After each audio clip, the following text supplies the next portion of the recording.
Praise the Lord. கர்த்தராகிய இயேசு கிறிஸ்துவின் நாமத்தில் உங்கள் யாவரையும் வாழ்த்துகிறேன்.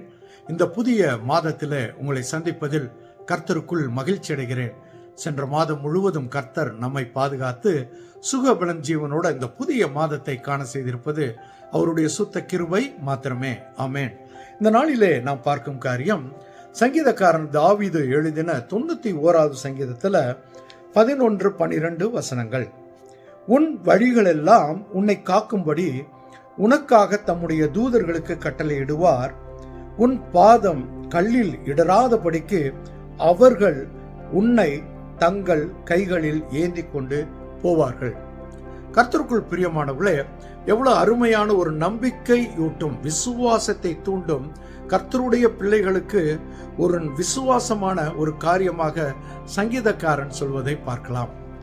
நாம் வாழும் இந்த உலக வாழ்க்கையில பலவிதமான கற்கள் ஊடாய் நாம் கடந்து செல்கிறோம். கற்கள் என்று சொல்லும் பொழுது இந்த உலகத்துல நாம் எதிர்கொள்ளும் வேதனைகள், கஷ்டங்கள், ஏமாற்றங்கள், போராட்டங்கள், பிசாசின் தந்திரங்கள். கர்த்தருக்குள்ளாக இருக்கும் பொழுது, நாம் உண்மையாக இருக்கும் பொழுது பிசாசானவன் கெச்சிக்கிற சிங்கம் போல எவனை விழுங்கலாம் என்று வகை தேடி கொண்டிருப்பான். சில விதமான காரியங்களை வைத்து நமக்கு ஒரு போராட்டத்தை உண்டு பண்ணுவான்.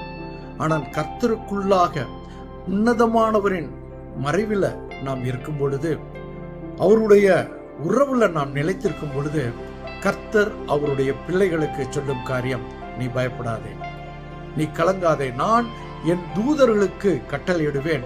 எப்பேற்பட்ட கற்கள், எப்பேற்பட்ட கஷ்டங்கள், எப்பேற்பட்ட போராட்டங்கள் வந்தாலும் உன் பாதம் அந்த கல்லில் இடராதபடிக்கு அவர்கள் உன்னை கரங்களில் ஏந்தி செல்வார்கள். கர்த்தருக்குள் பிரியமானவர்களே, ஒருவேளை இந்த காலகட்டங்களில் ஒரு சோதனை ஊடாய் நீங்கள் கடந்து சென்று கொண்டிருக்கலாம். குடும்பத்துல சில பிரச்சனைகள் இருக்கலாம், வேலையில சில போராட்டங்கள் இருக்கலாம்.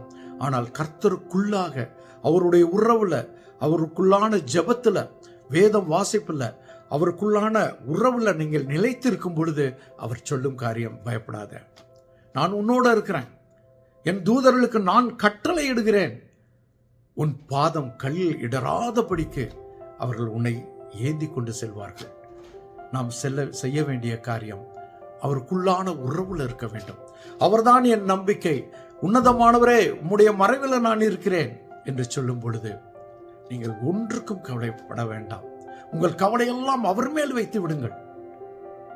கற்கள், எப்பேற்பட்ட பிரச்சனைகள் வந்தாலும் சரி, போராட்டங்கள் வந்தாலும் சரி, அவர்கள் தூதர்கள் உங்களை கையில் ஏந்தி கொண்டு உங்கள் பாதம் அந்த கல்லில் இடராதபடிக்கு சுமந்து கொண்டு செல்வார்கள்.